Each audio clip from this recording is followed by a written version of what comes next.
So the headline is that Jorge Masvidal pulled a gun on the cameraman that was filming his Embedded from UFC. They came from UFC, they're filming Embedded, and Jorge pulled a gun on him. That's the headline that I read. And you know what I need to say is people who play with guns when cameras are around are not taking guns as seriously as they should, and they're setting a bad example. You can't just be throwing guns around while you're filming things. This is an airsoft, by the way. But yeah, so people went crazy online. Look at what George did. He aimed the gun at the cameraman and he pulled the trigger. He pulled the trigger. He aimed it at the camera. He pulled the trigger. No, he didn't. He actually did not do that. He did not do that.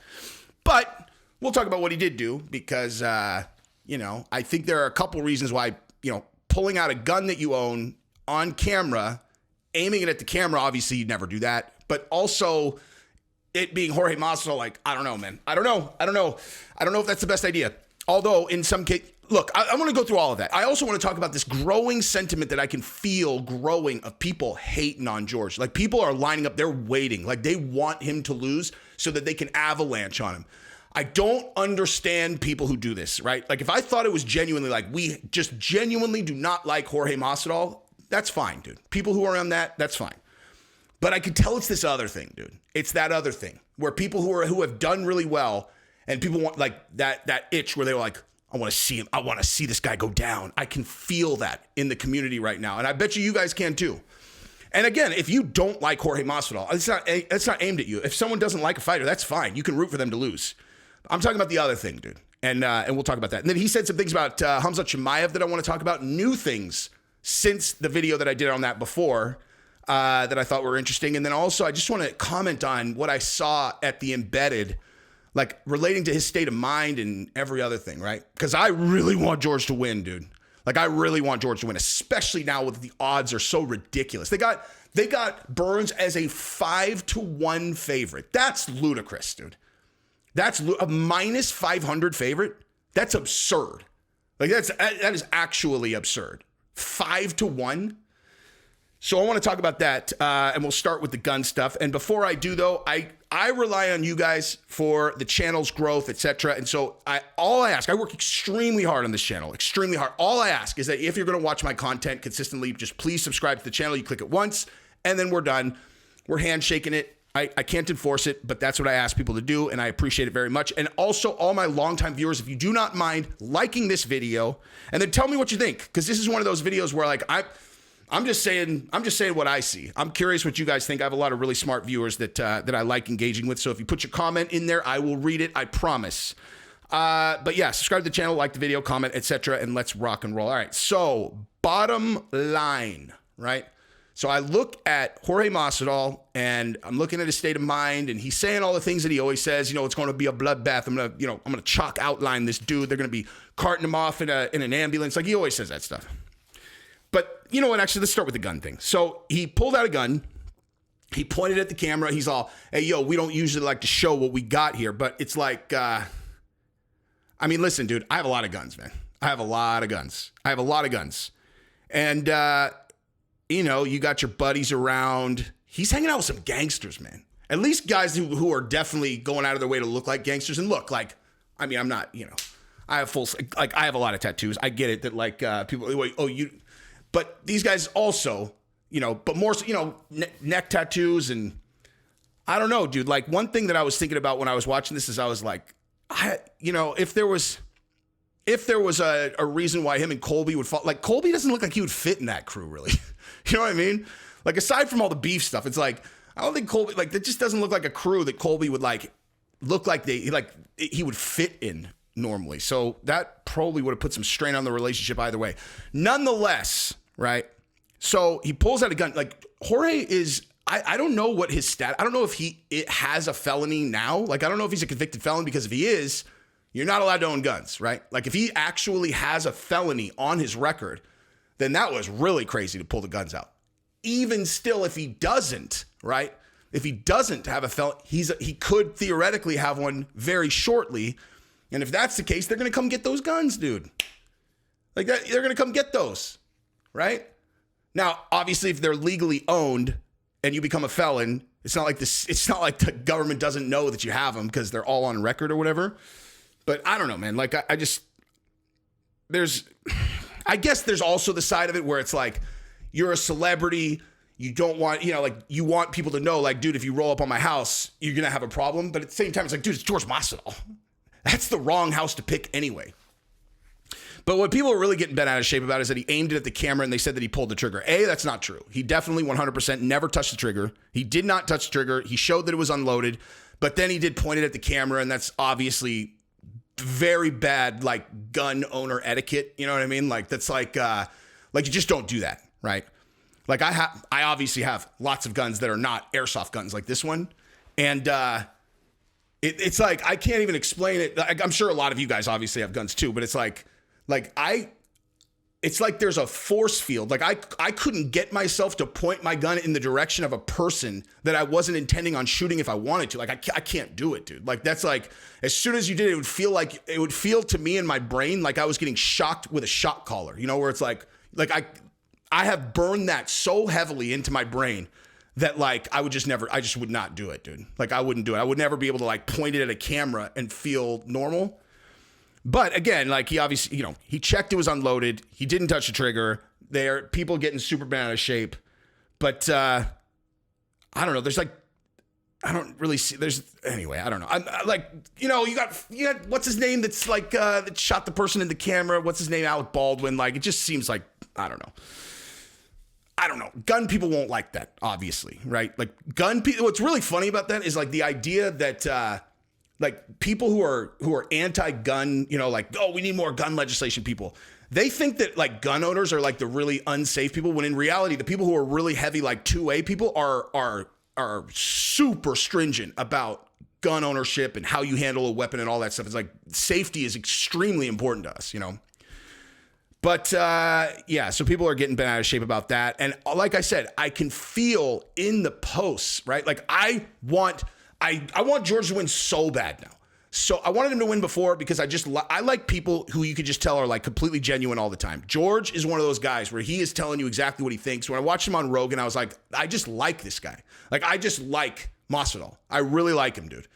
And so I really want him to win. I think he's being very heavily disrespected in the odds on this fight, -500. I mean, Burns is a savage, of course. And I would imagine that they're probably giving him -500 because they're just like, look, all he has to do is just shoot on him and it's over, right? Like that has to be, the way that the odds makers are looking at this fight is they're like, as soon as Burns gets into the ground, he's not Colby. He's not going to pound him. He's just going to submit him. Like if he gets George on the ground, he's going to submit him, right? That has to be how they're looking at it. And I don't think that that's necessarily like I don't know, like that's not like an incorrect way to handicap the fight. But if it's on the feet, George has an advantage, right? Like Gilbert's a great striker, but everybody agrees that like if it stays on the feet, George has an advantage. And so -500 seems totally crazy to me. But anyway, but like I was saying about the reaction to the gun thing and just the comments that I'm seeing and looking on Twitter, I can feel this overwhelming, like it's like a wave that's sitting right here and they're just waiting. Like if George loses, especially if he loses bad, these people, they are like, we are going to just tap dance on his grave. He's done. He's washed. He's finished. And again, like I just can't relate to that stuff. Like I really can't, dude. I can't relate to it because even if it's a fighter I don't like, which is not very many, but there are some people I just genuinely don't really, like they're like, it's just a bunch of people. You get reads on them. There are certain guys I don't really like very much. But like even guys like that, I know how devastating the end of a career is that like, to me, it feels like cheering for someone's kid to get kidnapped or something. You know what I mean? Like that's honestly how I look at it, to where like when people do the thing where they're all, he's done, man, he's washed, his career's over. It's like either they don't understand what that is actually like for a fighter, or they are people who would be like, good, his kid got kidnapped, or like, oh, he got run over by a car and his left arm got amputated. Good. I'm like, what? Like there are no people on earth that I would say that about. None. Like people who I think are just complete and total bad. Well, let me take that back. There's got to be someone. They would have to be really bad actors though. really. They couldn't just be people that I disagreed with. Like, let's say it happened, like something like that happened to like AOC or something. And the only reason I bring her up is because that story about her having a burner Twitter is fresh on my mind. Like, if you guys don't know that story, it's so funny, dude. So AOC has a burner Twitter, right? Like a Twitter that she uses in someone else's name. And she got caught, right? Because someone said something to her on Twitter that she responded to in the first person from that account. And someone was like, wait a minute, is this AOC's burner? And then right after that, the tweet got deleted. And then that account went and deleted like 2,000 tweets or something like that. And then they just deleted the entire account. It was like, wow. Well, and you know how the internet is. Like, everybody had already captured all of the tweets. And like, she had wished, she said that she wanted Matt Walsh to die, like to get killed and like all this stuff. You're like, oh my God. So what, it's just funny, like when, and if that's not a perfect demonstration of why people being anonymous on Twitter or on social media in general is a bad thing, then I don't know what is. It's like, look at that. Like, you know, public AOC is like, you know, she's still arguing with everyone. But then as soon as you're like, and now you have anonymity, she's like, someone should murder that guy. You're like, whoa, dude. You know, like I figured that you would think that, but you're just saying it now. And when you say it out loud, then, you know, someone who might do it might actually do it. I would never say that about her. I would never say that about her. I mean, I'm not Matt Walsh either, but like I would never say, I mean, obviously I am not like her at all, but like, anywho, it's neither here nor there. I would never wish that kind of thing on people. So if you're hoping to see George's life fall apart, you should seriously ask yourself why, you know? Anywho, but yeah, so the other thing is he talked about Khamzat Chimaev, right? So he said that Khamzat Chimaev is one of these guys that just talks and talks and talks and talks and yet doesn't really take any fights. And he missed weight by 8 pounds. And he's like, I just don't think that he's going to be around very long. And I thought about that and I was like, he doesn't think he's going to be around very long. And I was like, let me think about that a little bit. And I will say the following. Khamzat has 2 phases of his career, and I don't necessarily know why they've changed, right? Or like what triggered the change? Because you have the first phase where he's down to fight every day, right? He's like, I want to fight twice in a week. You know what I mean? Like that was his brand. It was like, I'll fight every day. And then he got famous and he started getting bigger fights. And obviously you can't like just, you know, fight every day or whatever. And now, and the other thing is that coincided, he got married. Okay. So like when he was at UFC 273, when he fought Gilbert Burns, his first big step up in competition, he got married right after that. Okay. And since then he's fought once. He fought against, Kevin Holland, but the only fight he's had, he missed weight by 8 pounds. So like the only fight he's had since he was a really big star and he got married, he missed weight by 8 pounds, which if you think that he really just missed weight, I mean, that's a pretty big indication of a big shift in this guy's approach to fighting, unless it was orchestrated, right? Like I mean, people have said that everybody who thinks it was orchestrated is crazy. So I will align with, okay, fine. That's crazy. So that means he really missed weight by 8 pounds.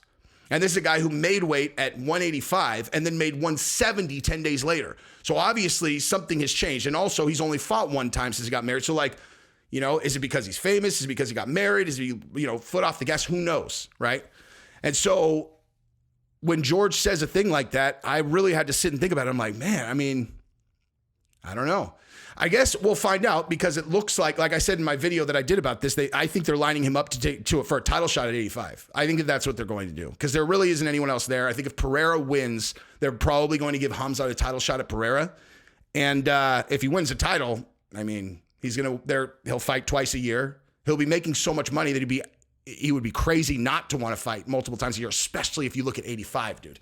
There are no matchups that don't favor him at 85, really. Like, he walks through everybody at 85. So, yeah. It'll be interesting to see it play out. There's only so many stars in the UFC, man. And, like, no one knows that better than someone like me or Guru or MMA Joey. If you don't know why I'm laughing at that, you haven't watched my live stream last night from the WWE one. I had an MMA Joey super fan hit me up on email. It was crazy. But you know, any of us, dude, like MMA holds any of these guys, like any of us that make content know that like the stars are the only, you can't do videos on like just random up and comers because no one will click on them. And then that tells the algorithm that people are not interested in your content and it nukes you in the algorithm. Like you don't have a choice. I would love to do videos on people I thought were like awesome up and comers. I can't do it. I can't do it because no one will click. And then the YouTube's like, oh, only this many people click. So that's how many people will show his next video to. And it could be about, you know, Nate Diaz is coming back to the UFC to fight Conor McGregor, and they'll only show it to, you know, a few people. So, you know, we need more stars. And you got like Jorge, who he said this might be his last fight. You know, you got Hamzat, he hasn't fought very often. You got Conor, you know, you got Chandler, you know, if he's got something interesting going on. You got Nate Diaz. It's like, dude, we need some stars, man. We need Hamzat to start fighting. We need Colby to, you know, keep fighting. Like the UFC got John Jones, Henry Cejudo to a point, Sean O'Malley all day, Patty Pimlet, but there's just not that many, dude. So anyway, now I'm just talking for no reason. I love you guys. Subscribe to the channel, ring the bell. Let's do this. Peace.